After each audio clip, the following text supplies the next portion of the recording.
प्रिय विद्यार्थियों, आज 27 मई 2020 को संस्कृत विषय की ऑनलाइन क्लास में आप सभी का स्वागत है।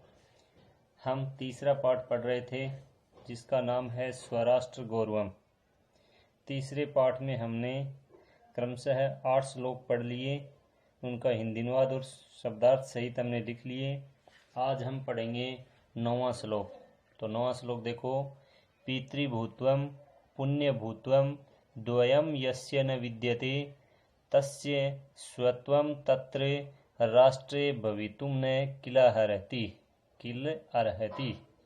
यानी यस्य माने जिसका,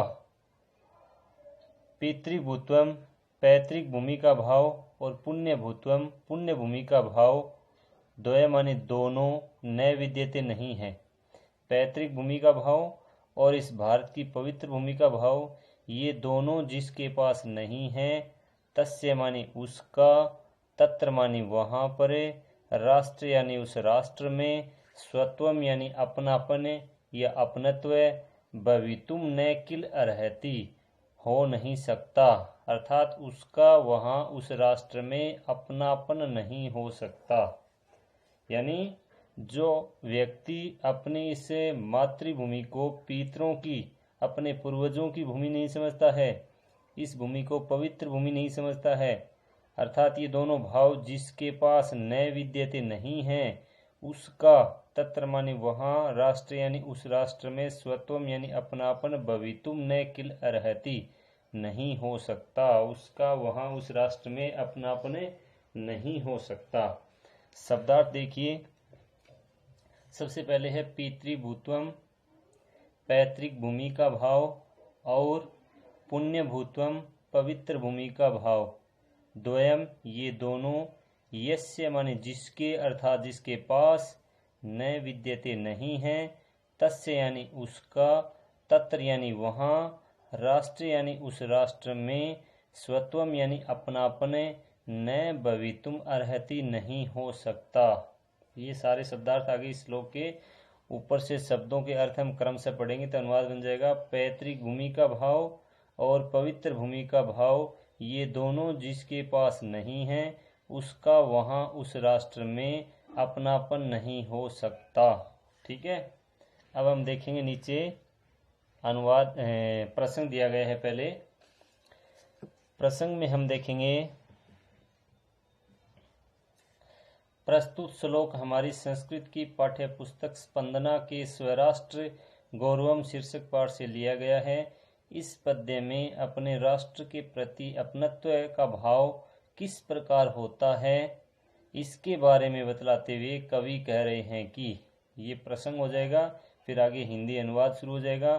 पैतृक भूमि का भाव और पवित्र भूमि का भाव, ये दोनों जिसके पास नहीं है, उसका वहाँ उस राष्ट्र में अपनापन नहीं हो सकता, अर्थात जो व्यक्ति इस भारत देश की भूमि को अपने पूर्वजों की भूमि एवं देवी देवताओं की पवित्र भूमि नहीं समझता है, उसका अपने राष्ट्र में अपनत्व नहीं हो सकता।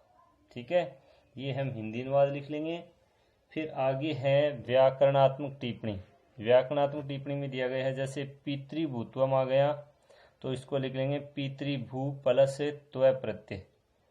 ठीक है, स्वत्वम आ गया तो इसमें लिख देंगे स्व प्लस त्व प्रत्यय। जैसे एक संधि का एग्जाम्पल आया हुआ है, किला अर्हति, किल प्लस अर्हति, किल प्लस अर्हति। किल का यहाँ कोई शाब्दिक अर्थ नहीं है, इस श्लोक में वर्ण पूर्ति के लिए किल शब्द को लिखा गया है। यह एक अव्यय पद है और ए प्लस ए मिलकर दीर्घ संधि हुई है, तो किल प्लस अर्हति में कौन सी संधि हुई? दीर्घ स्वर संधि। ठीक है, ये था 9वां श्लोक। अब देखेंगे 10वां श्लोक। 10वां श्लोक है, राष्ट्रस्य उत्थान पतने, राष्ट्रस्य उत्थान पतने राष्ट्रियान अवलंबे ही भवतः सर्वदा तस्मात् शिक्षणीयास्तु राष्ट्रीयः। ठीक है, राष्ट्रियान अवलंबे, इस शब्द को देखेंगे, राष्ट्र के लोगों का सहारा लेकर ही। राष्ट्रियान अवलंबे का अर्थ क्या होगा? राष्ट्र के लोगों का, एक देश के लोगों का अवलंबे यानी सहारा लेकर ही, राष्ट्र से एक राष्ट्र का उत्थान पतने यानी उत्थान और पतन होता है। एक राष्ट्र के लोगों का सहारा लेकर, या हम ऐसे बोल सकते हैं, एक राष्ट्र के लोगों के द्वारा ही राष्ट्र का उत्थान और पतन होता है। उत्थान और पतन भवतः है यानी होता है। यहाँ भवतः है प्लस सर्वदा में सत्व विसर्ग संधि भी है, विसर्ग का सह ये शब्द भवती भवतः है, यानी भू धातु लट लकार प्रथम पुरुष द्विवचन की क्रिया है। द्विवचन क्रिया है उत्थान और पतन के लिए। राष्ट्र के लोगों का सहारा लेकर ही एक राष्ट्र का उत्थान और पतन होता है। तस्मात् इसलिए, सर्वदा यानी हमेशा, राष्ट्रीय मानी राष्ट्र के लोगों को, शिक्षणीय का मतलब है अच्छी तरह से शिक्षित किया जाना चाहिए। यानी राष्ट्र के लोगों का सहारा लेकर ही एक राष्ट्र का उत्थान और पतन होता है, इसलिए हमेशा राष्ट्र के लोगों को शिक्षित किया जाना चाहिए। आगे है शब्दार्थ राष्ट्रीयान। राष्ट्र के लोगों का, राष्ट्रीयान का अर्थ क्या है? राष्ट्र के लोगों का। अवलंब्य ही का मतलब है सहारा लेकर ही। राष्ट्र से एक राष्ट्र का, राष्ट्र से एक राष्ट्र का उत्थान पतने, उत्थान और पतन भवतः यानी होता है, तस्मात् यानी इसलिए, सर्वदा यानी हमेशा, राष्ट्रीय यानी राष्ट्र के लोगों को, शिक्षणीय यानी शिक्षित किया जाना चाहिए।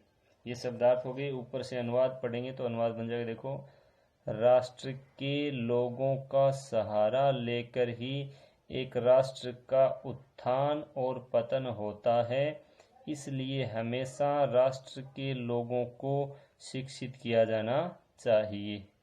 ठीक है, अब हम देखेंगे प्रसंग। एक लाइन वो पहले जो सब श्लोकों में हमने लिखी है वो आ जाएगी।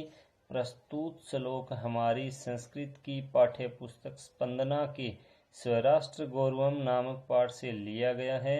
इस श्लोक में कवि राष्ट्र के उत्थान और पतन का कारण शिक्षा को दर्शाते हुए एवं सभी लोगों को राष्ट्र कल्याण की भावना से ओतप्रोत शिक्षा देने की कामना करते हुए कह रहे हैं कि, तो बढ़िया तरीके से आप प्रसंग लिखेंगे, उसके बाद हिंदी अनुवाद लिखेंगे। देखो, हिंदी अनुवाद, श्लोक का हिंदी अनुवाद होगा, उसमें सबसे बड़ी भूमिका प्रसंग की होती है। ठीक है, सबसे पहले हमें प्रसंग बढ़िया तरीके से लिखना होगा, उसके बाद हिंदी अनुवाद, और तीसरा पॉइंट व्याकरणात्मक टिप्पणी, चौथा पॉइंट विशेष लिखो तो कोई बात नहीं, वो भी लिख सकते हैं आप। तो इसका हिंदी अनुवाद क्या हुआ? देखो, राष्ट्र के लोगों का सहारा लेकर ही एक राष्ट्र का उत्थान और पतन होता है, इसलिए हमेशा राष्ट्र के लोगों को शिक्षित किया जाना चाहिए, अर्थात अपने राष्ट्र के लोगों को अच्छी शिक्षा दी जानी चाहिए। अर्थात एक राष्ट्र का उत्थान और पतन वहाँ के लोगों के द्वारा ही किया जाता है। कहने का मतलब, एक देश अगर विकासशील यानी विकसित हो रहा है तो उस देश के लोगों के द्वारा ही, अगर एक देश का पतन हो रहा है तो वो वहाँ के लोगों के द्वारा ही देश का पतन हो रहा है। ठीक है, अब हम देखें व्याकरणात्मक टिप्पणी। इसमें दिया गया है भवतः सर्वदा। भवतः है प्लस से सर्वदा, यानी विसर्ग के बाद में दंत्य से आने पर विसर्ग को भी दंत्य से ही हो जाता है। यहाँ होगी सत्व विसर्ग संधि। ठीक है, फिर आगे है तस्मात् शिक्षणीय स्तु। तस्मात् प्लस शिक्षणीय प्लस तु, यहाँ तय के बाद तालव्य से आने पर, तालव्य से को तो छ हो जाता है छत्व व्यंजन संधि के द्वारा। किसके द्वारा? छत्व व्यंजन संधि के द्वारा। से को छ और तय को सचुत्व व्यंजन संधि के द्वारा च हो जाता है, इसलिए यहाँ च तो सचुत्व संधि से हुआ, छ छत्व व्यंजन संधि से हुआ। आगे शिक्षणीय प्लस तु, विसर्ग के बाद में तय वर्ग का पहला वर्ण आने पर विसर्ग को दंत्य से हो गया, तो ये हो गई सत्व विसर्ग संधि। कौन सी हो गई? सत्व विसर्ग संधि। ठीक है, अब एक अंतिम श्लोक और है, वो अब हम पढ़ेंगे 11वां श्लोक। तो 11वां श्लोक है, विद्या शस्त्रम च शास्त्रम च द्वे विद्ये प्रतिपतये शस्त्रेण रक्षिते राष्ट्रे शास्त्र चर्चा प्रवर्तते। यानी शस्त्र विद्या और शास्त्र विद्या। प्रतिपतय का मतलब होता है ज्ञान प्राप्ति के लिए। प्रतिपतय का अर्थ क्या होता है? ज्ञान प्राप्ति के लिए द्वे विद्ये का मतलब है दो ही विद्याएं होती हैं। कौन कौन सी? शस्त्र विद्या और शास्त्र विद्या। ज्ञान प्राप्ति के लिए दो प्रकार की विद्याएं बताई गई हैं। शस्त्रेण रक्षिते राष्ट्रे। शस्त्रेण का मतलब है शस्त्र के द्वारा, रक्षिते का मतलब है सुरक्षित होने पर ही, राष्ट्र यानी राष्ट्र की। शास्त्र चर्चा प्रवर्तते, शास्त्र चर्चा संभव हो सकती है। शस्त्र के द्वारा एक राष्ट्र के सुरक्षित होने पर ही शास्त्र चर्चा संभव हो सकती है। कहने का मतलब है इस श्लोक में दो प्रकार की विद्याएं बताई गई हैं। पहली तो बताई गई है शस्त्र विद्या और दूसरी बताई गई है शास्त्र विद्या। शस्त्र विद्या और शास्त्र विद्या ज्ञान प्राप्ति के लिए दो प्रकार की विद्याएं होती हैं। शस्त्र के द्वारा राष्ट्र यानी राष्ट्र के, रक्षित यानी सुरक्षित होने पर ही शास्त्र चर्चा प्रवर्तित यानी संभव हो सकती है। ठीक है, यहाँ हम शब्दार्थ देखेंगे। शस्त्रम विद्या शस्त्र विद्या और शास्त्र विद्या शास्त्र विद्या। प्रतिपतय का मतलब है ज्ञान प्राप्ति के लिए। द्वे विद्ये का मतलब है ये दो ही विद्याएं होती हैं। शस्त्रेण का मतलब होता है शस्त्र के द्वारा, राष्ट्र यानी राष्ट्र के, रक्षिते यानी सुरक्षित होने पर ही शास्त्र चर्चा यानी शास्त्र चर्चा प्रवर्तते यानी संभव हो सकती है। यानी शस्त्र विद्या और शास्त्र विद्या ज्ञान प्राप्ति के लिए ये दो ही विद्याएं होती हैं। शस्त्र के द्वारा राष्ट्र के सुरक्षित होने पर ही शास्त्र चर्चा संभव हो सकती है। कहने का मतलब है कि हमारे पास जिस देश के पास शस्त्र बल मजबूत होता है उसी देश में शास्त्र आदि का क्रियाक्रम जो होता है वो अच्छी तरह से बिना किसी बाधा के शास्त्र विद्या है वो प्राप्त की जा सकती है। अब हम देखेंगे प्रसंग हिंदी अनुवाद और व्याकरणात्मक टिप्पणी। प्रसंग है प्रस्तुत श्लोक हमारी संस्कृत की पाठ्य पुस्तक स्पंदना के स्वराष्ट्र गौरवम नामक शीर्षक पाठ से लिया गया है। मूलतः यह श्लोक चाणक्य नीति से संकलित है। इस श्लोक में कवि शस्त्र विद्या और शास्त्र विद्या इन दो प्रकार की विद्याओं का उल्लेख करते हुए कह रहे हैं कि बाद में आ जाएगा हिंदी अनुवाद है, एक लाइन छोड़ के लिखना है अनुवाद, फिर एक लाइन छोड़ के व्याकरणात्मक टिप्पणी। शस्त्र विद्या और शास्त्र विद्या ज्ञान प्राप्ति के लिए ये दो ही विद्याएं होती हैं। शस्त्र के द्वारा राष्ट्र के सुरक्षित होने पर ही शास्त्र चर्चा संभव हो सकती है। अर्थात जो देश शस्त्र विद्या में निपुण है उसी देश में शास्त्र चर्चा हो सकती है। ठीक है, फिर हम देखेंगे, देखो व्याकरणात्मक टिप्पणी। इसमें क्या आ जाएगा? शस्त्रम च शास्त्रम च। ठीक है, समास का एग्जाम्पल दिया गया है। शस्त्रम च शास्त्रम च, यहाँ हम लिख देंगे शस्त्र शास्त्रे। ठीक है, ये एक इतरेतर द्वंद्व समास है। इसका समस्त पद हो जाएगा, दोनों पदों में प्रथमा विभक्ति है, नपुंसकलिंगी पद हैं, तो समस्त पद द्विवचन में आ जाएगा शस्त्रे शास्त्रे। हम लिख देंगे द्वंद्व समास, या हम इसका जो भेद है उसका नाम भी लिख सकते हैं इतरेतर द्वंद्व समास। ठीक है, आगे है प्रवर्तते। प्रवर्तते में क्या है? प्र उपसर्ग है, वृत्त धातु है, आत्मनेपदी में लट लकार प्रथम पुरुष है, प्रथम पुरुष एक वचन। ठीक है, प्रथम पुरुष एक वचन। ठीक है, ये 11 जो श्लोक थे वो हमने पढ़ लिए। अब आपको आगे तीसरे पाठ के प्रश्न करवाए जाएंगे कल। ठीक है, और साथ में श्लोक, इनके शब्दार्थ और इनका हिंदी अनुवाद है वो भी अपनी फेयर नोटबुक में आप करते रहें।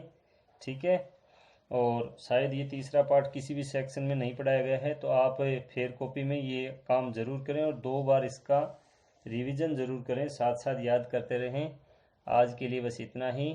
जय हिंद, जय भारत।